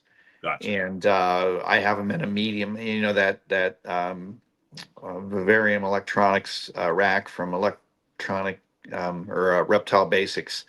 It's got the combo units that hold the 3 small tubs, or the 2 medium, or the 1 large. I have them in the medium-sized tubs, and one of my females is just about getting ready to, I think, outgrow the tub. So I'll find out soon what's going to happen Eat with them that. a lot, Greg. I can see that happening just the way they are. Yeah, they're touchy. No, they're the most. There's a reason the Western or the Plains is the one that's dominant in herpetoculture, because Eastern hognose, I was writing about them and I wrote a sentence and I was like, I'm keeping that sentence. It was like, I've never had an animal that so desperately wants to die as my Eastern hognose snake. They do everything a hognose does except eat. So, all right. Well, I'm happy to hear you have those. I'm curious how they work out for you. We're getting near the end. I want to ask one more question before we ask the final question, because I'm curious. So you've been in this for a while, and you kind of left and you came back in. And you mentioned that you were excited about the burnout talk. So this kind of has to go with that. Was there a different approach? This entering retirement, I'm trying to do this for fun. I'm going to try not to go like completely throttle down. Like, are you trying to pace yourself, or are you succeeding? Like, are you, what is the approach to keep from this getting to that point where you're like, damn it, did it again? Right. That's what I find myself doing a lot, is I'm like, why did you do this, Zac? Like, you like, slow down kind of thing. Or is that part of the fun, is the kind of excitement of building it? Because you're at a point in your life now where you can kind of sit back a little bit and just enjoy the snakes for the snake. You know what I mean? I'm just curious with all I was talking to the reason why I'm asking this is I was talking to a student today, and I was like, we weren't arguing, but we were as close to arguing as you can get without arguing. And I pulled out the wisdom card and was like, you have a little bit of experience, but I have this thing called wisdom, which comes from a crap load of experience. So just listen to me on this, because trust me, I don't want you to make the mistakes that I've made. And that was what broke through. And they were like, okay, I get what you're saying. So you got wisdom's what I'm getting at. So is that wisdom driving this right now, or is... Real quick, I want to say that was the professor equivalent of "because I said so." Yes. That's what that was, Zac. Yeah. Right. Mm-hmm. But it was more articulate. I certainly think, a lot of experience and some wisdom from years and age are driving it for me now. I was joking with you guys before we went live that somebody told me a couple of days ago that at my age, I'm going to be 69 this year, that I've lived long enough now that there's no longer anything left that I have to learn the hard way. Yeah. And I'm not sure that's literally true, but I think one of the things that I'm doing this time around that's keeping things fresh for me is the diversity. So instead of putting together, like a huge collection of gray bands or a huge collection of corn snakes and doing all the different possible morphs, I'm spreading it out to where, I now have 8 or 10 species, some of which I've worked with before, and some of which I've loved ever since a kid, but just never had any. I've loved pyros from pictures ever since I was a kid, but I didn't actually ever own any until a couple of years ago, which I have no explanation for. But I have enough diversity in the collection that, people ask me all the time, what's your favorite colubrid? And I'm like, well, what day of the week is it? Because, That's a good answer. today the pyros are doing it for me. And next week I'm really going to be into the Cape Gophers. And after that, it's going to be the red milks, and then the hognose, and then the Everglades rats, and then the corn snakes. And it keeps fresh because I have a lot of different things with different personalities and slightly different husbandry needs. And so I think that's going to help me, avoid the burnout. And at this stage in the game too, I think I have a pretty good feel for saturation point. And, that's where I'm at right now. I would probably need to decrease my ball python projects if I wanted to pick up additional colubrid projects, because I just don't, I'm enjoying the time I have right now, but every once in a while on certain days of the week, I'll be like, I'm really glad I don't have 10 more snakes to clean today. Yeah. No, I hear you. Makes Okay. complete sense. All right. So this brings us to the final question, which is, and when we love asking people that have been in the game for a while, this question. So compared to where it was in the past, where it's going, herpetoculture today. Does Greg Maxwell like herpetoculture today? Do you think we're heading in the right direction? Do you look at herpetoculture today and you're like, man, I wish it was 1990 or 1995 because blah, blah, blah. So just where do you see, what's your take on herpetoculture in August of 2026? And do you like what you're seeing or do you not? And just kind of do your spiel on that as our final question. Sure. I think we're in the golden years of herpetoculture. Okay. Now, there's never been a perfect season. There's challenges and problems. We have some problems today that we didn't have in the past. But overall, there's never been a greater abundance of knowledge, information, species, equipment, like Reptilinks. Like, where was that in 1975, So I think we're just in a great era and season. I think if there's one negative to today's herpetoculture world, it's that I learned most of what I learned originally about herps by observing them in the wild and collecting and photographing. And I think there are a lot of people today that have learned a lot more about animals from online research than from observing them in the wild. And there's not really anything we can do about that. Habitat destruction has greatly reduced the availability of observing all wild animals, but, especially herps. There was stuff available to me in the vacant lot across the street from my house, when I was a kid that, we just don't have that today. So it's not a criticism, it's just an observation. Yeah.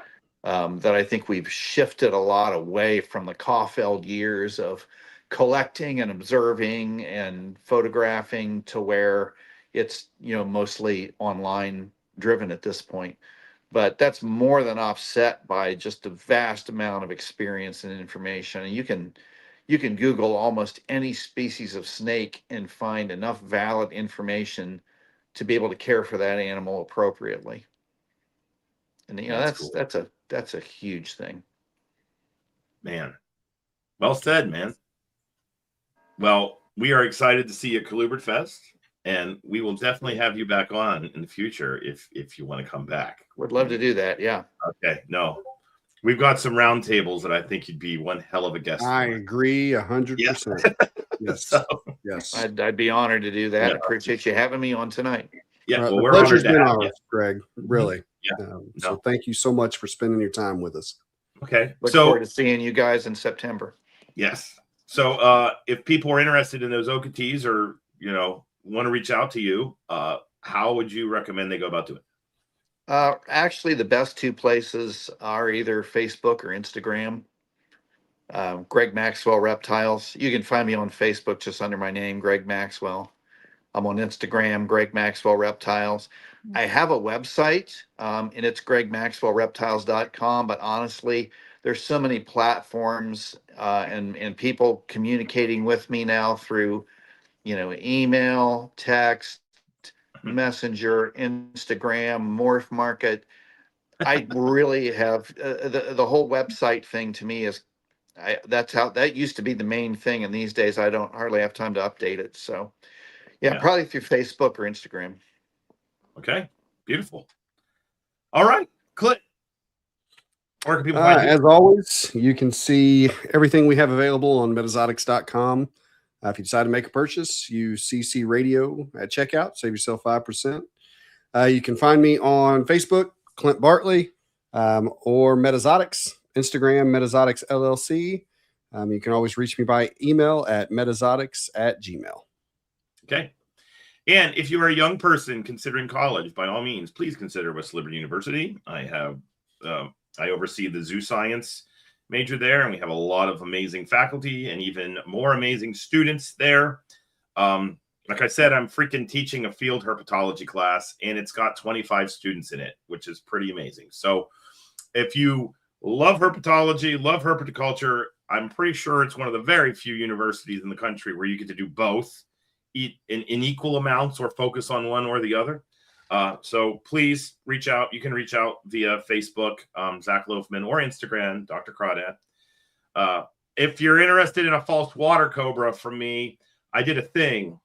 I got rid of all of them. So reach out to our friends of the show, Jared Greer. He has some. And then Josh Alder has all the rest. So go there for falsies. I don't have any right now. And that feels weird. I feel a little naked. I'm going to fully admit to that. But at the same time, it is a thing. And they are on their way to Josh as we speak, because that was the reason why I had to go FedEx today. So along with Clint's hognose things. So that brings us to the end of our show. Once again, thank you for coming on, Greg. We loved having you. We will definitely have you on again. Thank you. Be it afternoon, evening, morning, or night, whatever time of day it is, have a good one. And you'll please catch us on the next episode of Colubrid and Colubroid Radio. Bye-bye.